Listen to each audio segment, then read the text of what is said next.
بیانیه وضعیت پزشکی در کمپ اشرف، پروفسور لورد ترنبرگ، عضو مجلس اعیان انگلستان، رئیس کالج سلطنتی پزشکی بریتانیا 1992 1997، معاون آکادمی علوم پزشکی بریتانیا 1998 2004. ممانعت از دسترسی ساکنان اشرف به کمک‌های پزشکی، به تأخیر انداختن عمدی معالجات حیاتی، اجازه ندادن به ساکنان مجروح در 7 ژانویه 17 دی برای بستری شدن، اعمال جنایی و غیر انسانی هستند. دولت عراق به خصوص نخست وزیر نوری المالکی مسئولیت کامل تمام این اعمال شرم‌آور را بر عهده دارد. این مسئولان باید توسط جامعه بین المللی به دست عدالت سپرده شوند.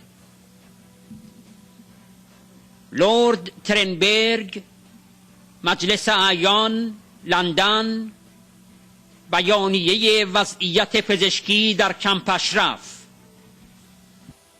من درباره گزارشات مربوط به عدم کمک‌های پزشکی به ساکنان اشرف عمیقاً نگرانم. دولت عراق محدودیت‌هایی را بر کمپ اشرف اعمال کرده است. ساکنان را از دسترسی آزاد به رسیدگی پزشکی منع می‌کند که تمام معیارهای به رسمیت شناخته شده را آشکارا نقض می‌کند و باید صریحاً محکوم شود. مقامات عراق در حالی که در علن ادعا می‌کنند خدمات پزشکی را برای ساکنان فراهم می‌کنند، عملاً بیمارستان را به یک سیاهچال شکنجه برای ساکنان تبدیل کردند. مدیر بیمارستان به جای انجام یک کار حرفه‌ای به دستور کمیته مسئول بستن اشرف در دفتر نخست وزیر عراق به بیماران اهانت می‌کند. آنها از فراهم کردن دارو و درمان برای بیماران خودداری می‌کنند.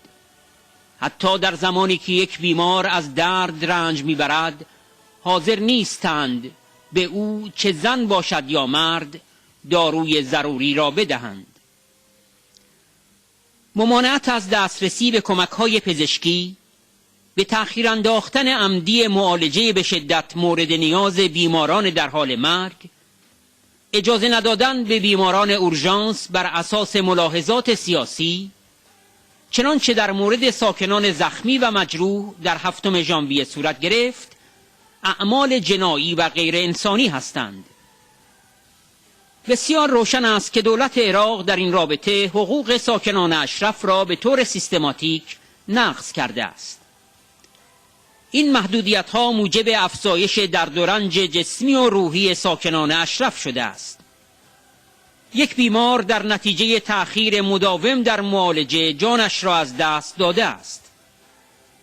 چندین نفر دیگر از نقص عضو دائمی رنج بردند و از جمله دچار معلولیت شدند.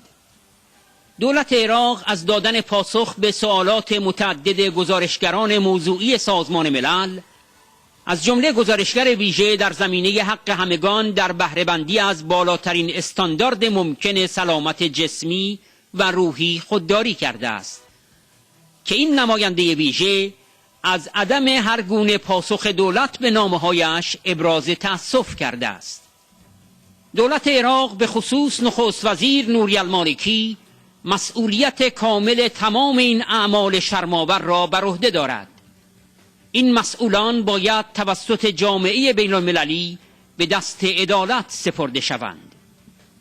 ساکنان اشرف بر اساس موقعیتشان به عنوان افراد حفاظت شده تحت کنوانسیون 4 ژنو و مطابق با قانون حقوق بشر بین المللی حق دارند به امکانات دارویی و پزشکی دسترسی بدون محدودیت داشته باشند.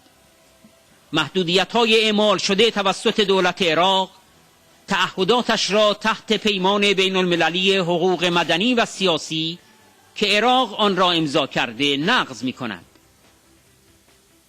من همچنین به شدت منزجر شدم که هنگامی که وزارت بهداشت عراق هیئتی را برای دیدار از اشرف فرستاد تا گزارشی را درباره خدمات و سرویس‌های پزشکی در اشرف تهیه کند، نیروهای عراقی از گفتگو کردن آنها با ساکنان جلوگیری کردند.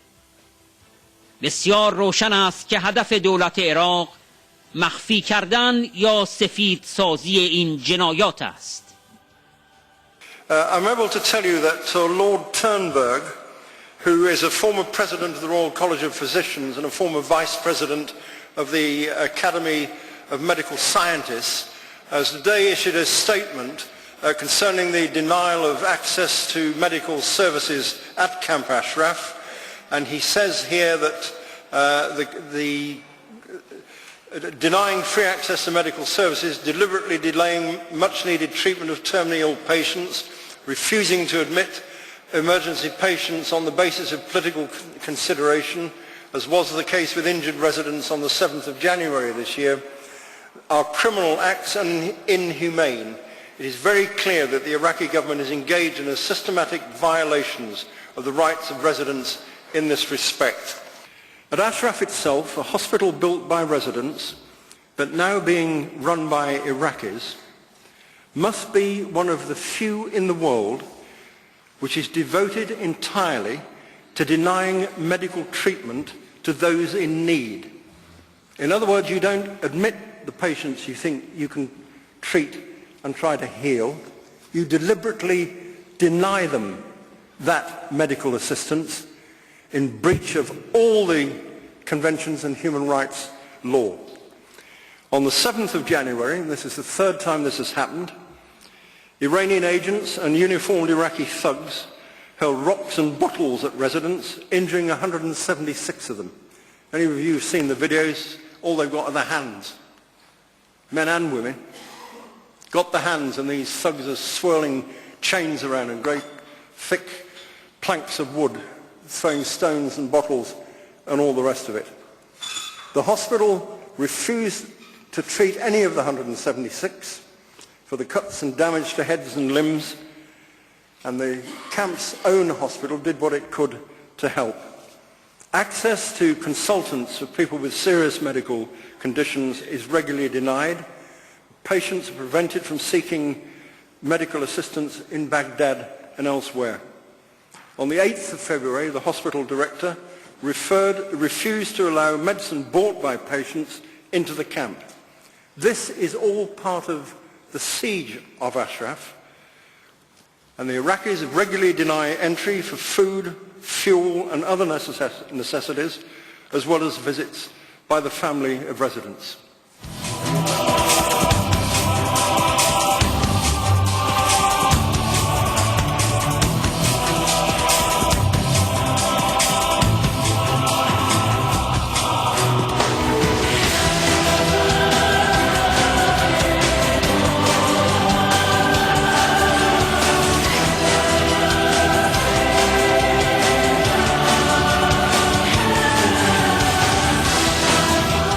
سمپوزیوم پارلمانی در بریتانیا، کمپ اشرف و گزینه‌های سیاست در قبال ایران.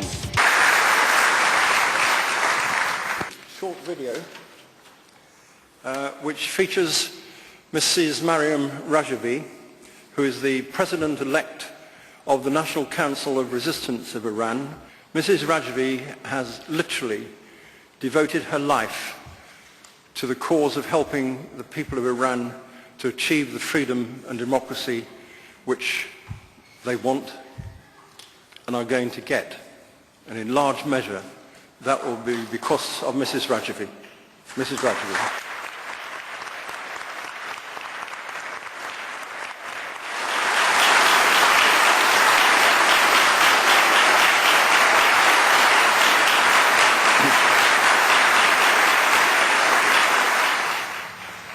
Mr. President, Lord Corbett, ladies and gentlemen, I salute your gathering. I would like to first express my gratitude to the British Parliamentary Committee for Iran Freedom and the international parliamentary campaign in defense of Ashraf for initiating this conference. I would like to also commend members of the House of Commons for the valuable early day motion emphasizing the importance to safeguard Ashraf security and also the need to delist the PMOI from the US list of terrorist organizations. Dear friends, 3 days ago, the Egyptian people's uprising succeeded. The dictatorship ruling that country fell. Before that, Tunisian people's uprising triumphed. We know that people in other parts of the region are also protesting. In fact, the spring of freedom has arrived in the Middle East. People are demanding democracy everywhere. Young people and women are the active forces of this movement. The wave of change in the region is to the detriment of the mullahs in Iran, who are unable to deal with the explosive state of the Iranian society, and they express their fear about the situation. The current developments revealed that the Western policy is lagging behind developments. They also proved the failure of the premises that set the basis for the policy of appeasement. Appeasers denied popular urge for democracy in the region. They denied the importance of human rights for the region and sacrificed it for diplomatic and economic interests. The uprisings of the peoples of Tunisia and Egypt proved that these premises and the policies that were based on them were totally wrong. For years, we criticized the West for joining the mullahs in suppression of the Iranian democratic resistance. Recent developments prove that our views and criticism were right. We truly wish success for our sisters and brothers in Tunisia and Egypt in establishing democracy and freedom in their countries. Therefore, addressing those who are worried about developments in the region, one should say, concentrate on the main threat, the Iranian regime. It's therefore a mistake to ignore the threats of the religious fascism ruling Iran to the regional countries and overlook its destructive role in diverting popular uprisings towards fundamentalism and extremism. Dear friends, many Western governments have acknowledged that the main threat to peace and stability is the Iranian regime. But this is not enough. The policy that paved the way for this regime must change. We cannot forget how far the British government went in appeasing the mullahs in Iran, paving its way and obstructing the path for change in Iran by proscribing the PMOI. At that time, both houses of the British Parliament were crying out loud that the mullahs are behind the PMOI designation. Now, the WikiLeaks documents report of secret meetings by Foreign Office officials and officials from the US Embassy in London with agents from the Iranian regime's intelligence services to discuss the PMOI. This was the flow of so-called classified documents fabricated by the mullahs for both Foreign Office and the US State Department. Dear friends, following uprisings in the region, change in policy vis-à-vis Iran is even more crucial. Otherwise, the Iranian regime will disrupt the democratic trend in the region. Look at the situation in Iraq as an example. You can see how the mullahs profited the war and the US policy of appeasement in order to penetrate that country's security, political and economic organs and to dominate it. They tried to influence the elections in Iraq by resorting to terrorism, intimidation, and allocating a large sum of money for this purpose. After the elections, they have used all efforts to bring a favored government to power. Therefore, the disastrous consequences of the barriers the West has placed on the path of change in Iran is not limited to that country. Today, the entire region is suffering from the West's misguided policy toward Iran. This is why maintaining the PMI on the US terrorist list is 100 times more harmful today than before. In January, mullahs executed 91 people, including prisoners affiliated to PMI, whose crimes were propaganda for PMI and visit to Ashraf. In the meantime, Ashraf has been the target of repeated attacks. The attack of January 7 left 176 residents injured. Round-the-clock psychological torture of the residents with 180 loudspeakers by mullahs, agents with the full support of the Iraqi Prime Minister has entered its second year. In absence of a decisive reaction by international community, the loudspeakers are now blaring while insults at women residents in Ashraf. This, according to the international declaration of elimination of violence against women, is considered as a crime. In recent weeks, even entry of medicine for Ashraf residents that they had bought by their own resources under the supervision of Iraqi director of Ashraf's hospital has been blocked. How can one justify such a major crime against protected persons? It is time that the US removes the terror label from the PMI and no longer hinders change in Iran, and for the United Nations to set up a permanent monitoring team in Ashraf. I thank you all.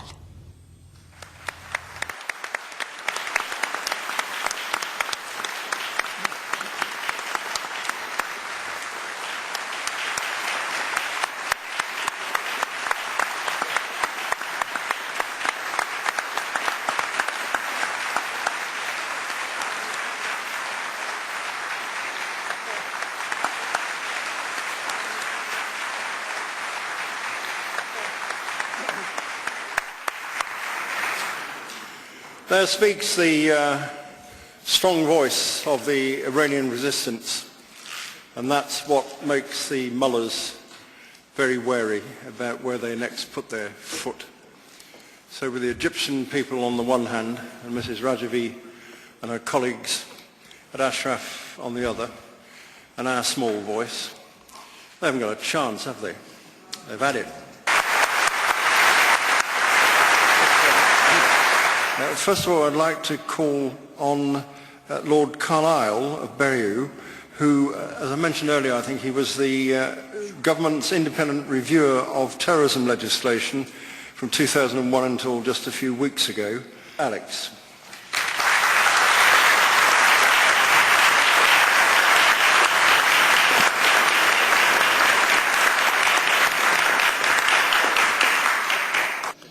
Can I start by echoing what has been said about Camp Ashraf and the situation there today? I think everybody here would join with me and with everyone, and Robin said this very eloquently, in passing our affection, our concern, and for me as a lawyer, our deep sense of injustice as to what the international community is allowing to occur at Camp Ashraf. And it's my view that the international community bears a very strong responsibility for this in its weakness in advocating that injustice. We should hear far more from the leading governments of the world.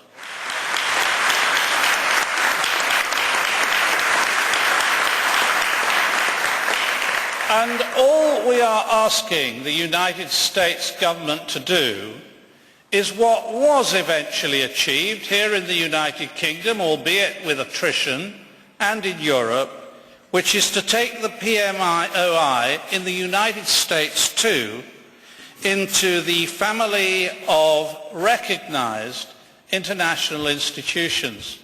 What they're doing is completely illogical. Just think about it for a moment. If there is regime change in Iran, for example, as a result of a popular revolution, then there will have to be a government in its place. Wouldn't it be more sensible to be able to turn to a group of people about whom it can be said, we recognize these people as being responsible politicians, without the ludicrous and inaccurate label that they happen to be terrorists too? Surely when there is regime change, the United States will need friends whom it has assisted towards the creation in due course of democratic institutions in Iran. But let me just remind you with a short direct quotation of what Lord Phillips of Wortham-Travers, then sitting in the Court of Appeal, but now the President of the UK Supreme Court, said. He said, "It is a matter for comment and for regret that the decision-making process in this case has signally fallen short of the standards which our public law sets and which those affected by public decisions have come to expect." And he confirmed in that judgment that the Secretary of State for the time being's decision to refuse to deproscribe the PMOI was perverse, irrational, not reasonable, and not such that could have been founded on an honestly held belief by the Secretary of State. In the UK proceedings, the judgments of which are available publicly and of course in every detail to the United States government, every single allegation that could be trotted out against the PMOI was made. Every one of those allegations was considered, and every single one of them that was material was demolished by the British courts.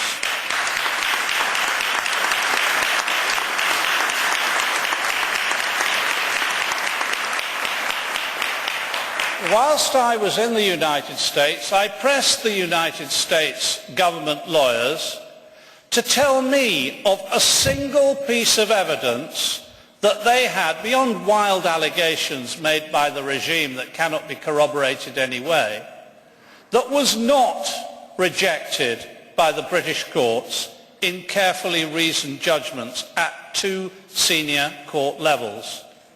They were able to tell me of nothing. Now, I am a friend of the United States. I'm a lawyer in our common law jurisdiction, and I admire their common law jurisdiction just as I think by and large they admire ours.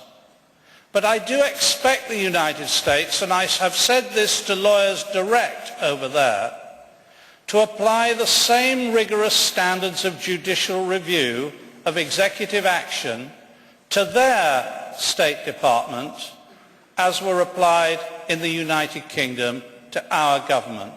So far, they have failed to do so. What possible reason could they not have for doing so? Well, Lord Clark has used the right word, in my view, appeasement. For years, as you've heard, the British government, the United States government, have appeased the mullahs and Ahmadinejad because they have some kind of perverse belief that things will be better if they do not square up to them. But honestly, what is to be gained from not squaring up to them? What is the evidence that there is anything of advantage from not squaring up to them? What happens now with President Ahmadinejad is a sort of annual ritual. Some Western governments appease him and try to ensure that things happen that please the mullahs. And then he goes every year to the United States with his diplomatic immunity and makes a completely irrational ranting speech before the United Nations in which he repays the attention of the West by ridiculing them. I think it's time for that to stop, isn't it?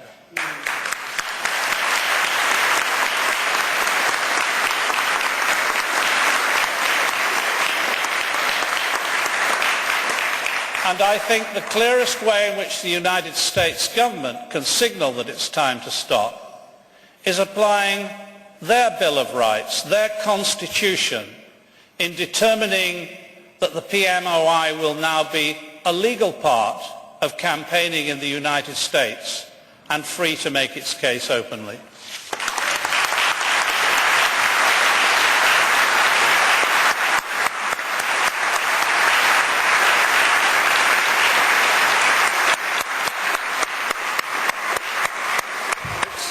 Lord Alton is a former chief whip of the Liberal Party. He now sits as an independent crossbench life peer, and he's Professor of Citizenship at Liverpool John Moores University. He's been a friend of this campaign for more than 25 years. David.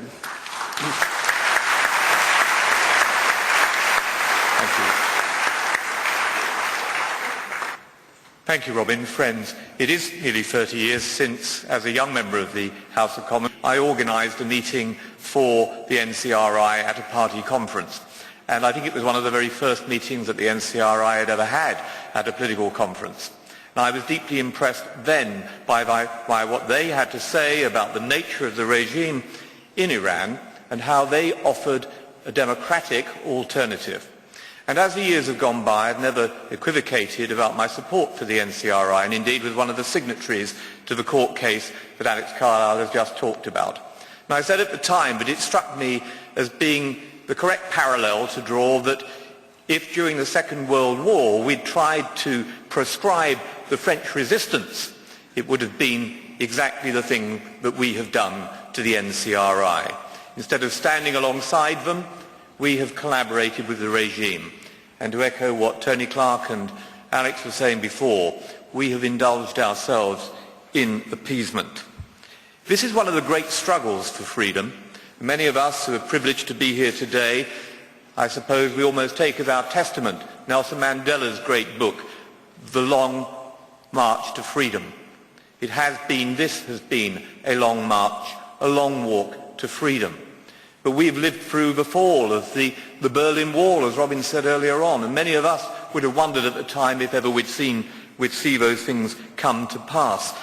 We've lived through the peace process in Northern Ireland and seen those rather different walls disappear. So we've seen fundamental change, and now we see these winds sweeping across North Africa and through the Middle East, and we can see change that is stirring in so many places.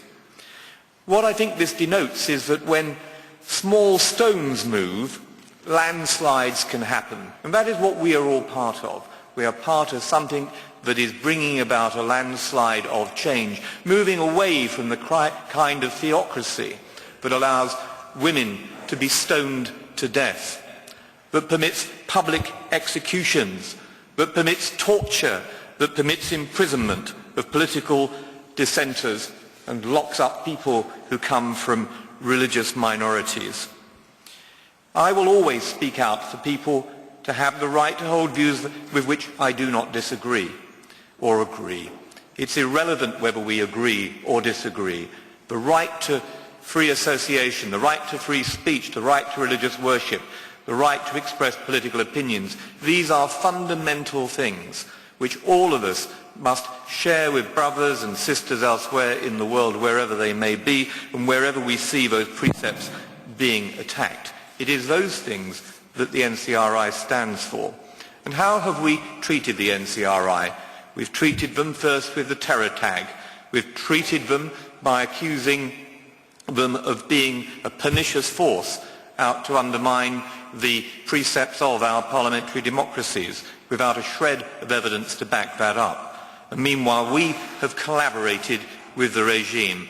And meanwhile, we have frequently shown indifference both to the sufferings which have been perpetrated by the regime, but as we're here gathered today to reflect upon the suffering of people who are currently held in Camp Ashraf. Just 2 weeks ago, Robin raised that question in the House, and I contributed a supplementary question to it. And I agree with what was being said before about the Minister of State in the Foreign Office, Lord Howell of Guildford. I thought that at last we had an attentive ear, that we had someone who was willing to enter into the suffering that has been taking place in Ashraf. And I gave him subsequently documents from lawyers in Madrid who have themselves been able to take this case into the Spanish courts. And I simply asked the question, why it is possible in Spain, which is after all, as we are too, a member of NATO, but also a member of the European Union, if it is possible to take a court like this, where a country is manifestly in dereliction of its duties under the Geneva Convention, if it's possible to take Iraqi officials through the courts in Spain, why is it not possible for us to do the same here as well?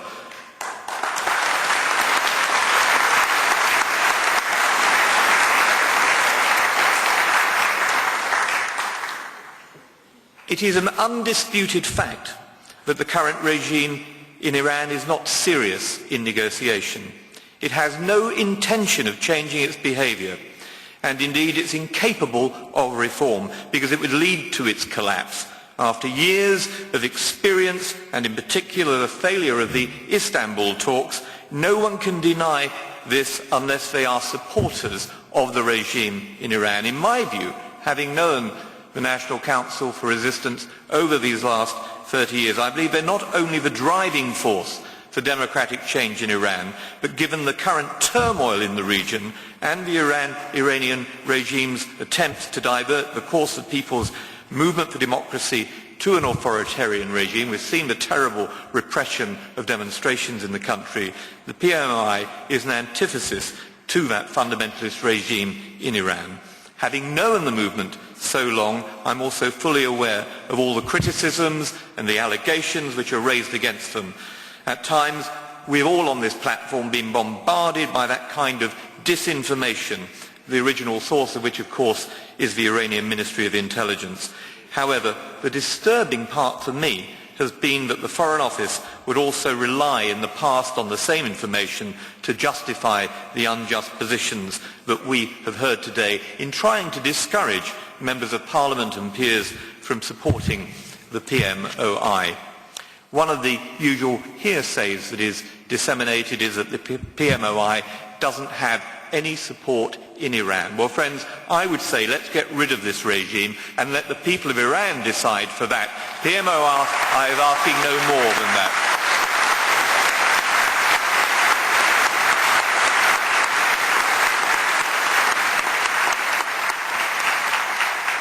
So let's be clear, whether it's here in the United Kingdom, whether it's within the European Union, or whether it's to our friends in the United States, failure to act endangers lives. Failure to act represents moral cowardice. Failure to act makes us complicit. Collaboration and appeasement never pay. It was Albert Einstein who said, "The world is a dangerous place not because of evil people, but because of the good people who do nothing about it." It's our duty to do something about it.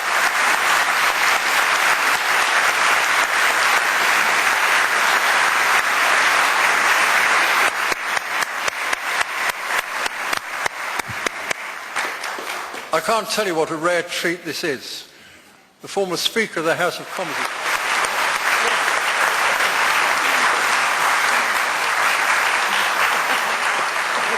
Ladies and gentlemen, let me begin by paying tribute to our friend and chairman, Lord Robin Corbett, for his commitment and his dedication to the cause of a democratic Iran and human rights for its people.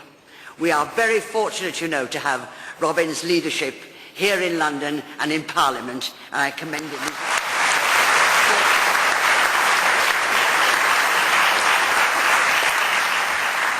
Ladies and gentlemen, for many years the Iranian regime has been the world's most infamous abuser of human rights. Already we've heard in the early part of this year more than 90 people have been executed. The lives of innocent people are being put at risk and human life is being ruthlessly violated.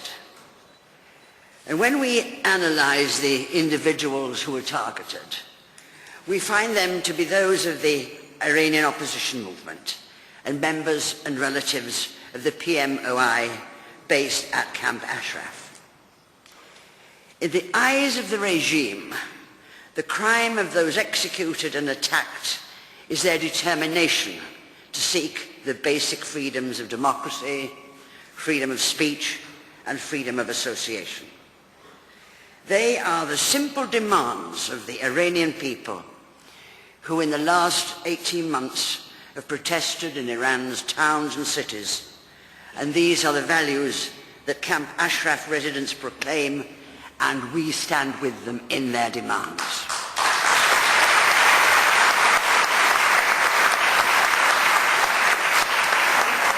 My friends, what is happening at Ashraf is unacceptable. The Iraqi authorities have directly attacked residents. Some have been murdered, some have been injured, others have been illegally detained and tortured. Sick patients have been denied hospitalization, and medical practitioners have been denied access to the sick. The constant use of loudspeakers threatening to kill amounts to psychological torture. You know, it's good to see so many young people here today. Not as mature as I am, but many of you will recall as I do that when we were very young, but we were old enough to be aware of the grim realities of harassment and persecution, intimidating and murder perpetrated on the continent of Europe by the Nazi regime, who sought to destroy people simply because they did not like them.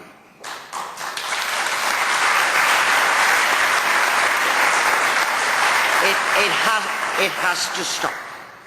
Frequently, of course, fine words come from Western leaders. But words aren't enough. All countries and institutions that uphold civilized values must press upon Iraq to cease its torturous warfare against Ashraf. I don't know whether you've heard during the course of this afternoon, I'm sure you have, that of the parliamentary exchange between Lord Corbett and the Minister for Foreign Affairs in the House of Lords. But he did say in those parliamentary exchanges that the United Kingdom government was planning another meeting with Iraqi officials. And there's no doubt that Robin and those of us who can will put all pressure, we must continue to keep pressure on this issue of the meeting between UK officials and the Iraqis in talks about Ashraf. We were also told, those of us who were not aware in the Lords, by Lord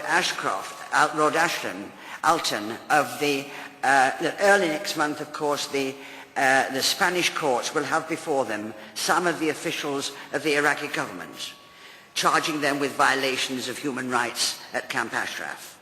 And I think we must be alert to what will take place in Spain and watch carefully to see whether other member states of the European Union can take a similar position as the Spanish authorities, and why not?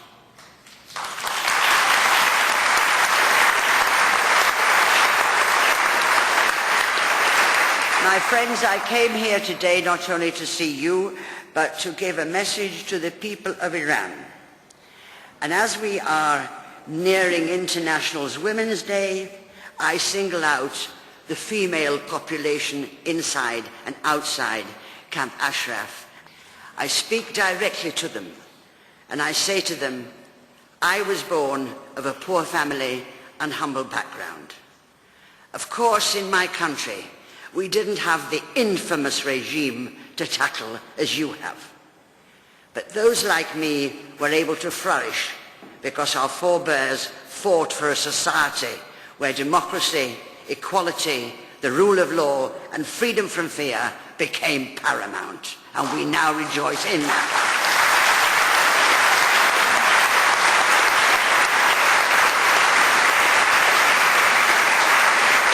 You in your country will not have experienced one iota of that degree of freedom, but have no doubt you will do so, as will your children and as will your grandchildren.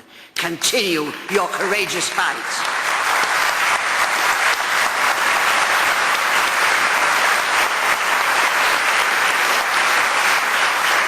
You are playing an integral role in protesting against the horrendous regime. We in this country and throughout the world know of your activities, and I salute your great courage and determination in the face of organized aggression by hired mobs and by Iraqi forces. With Mrs. Rajavi leading your people and your parliament in exile, you and your menfolk can change your nation. And for our part, we will do what we can to support you as the real and viable means of bringing democratic change to Iran. My best wishes to you all. Thank you.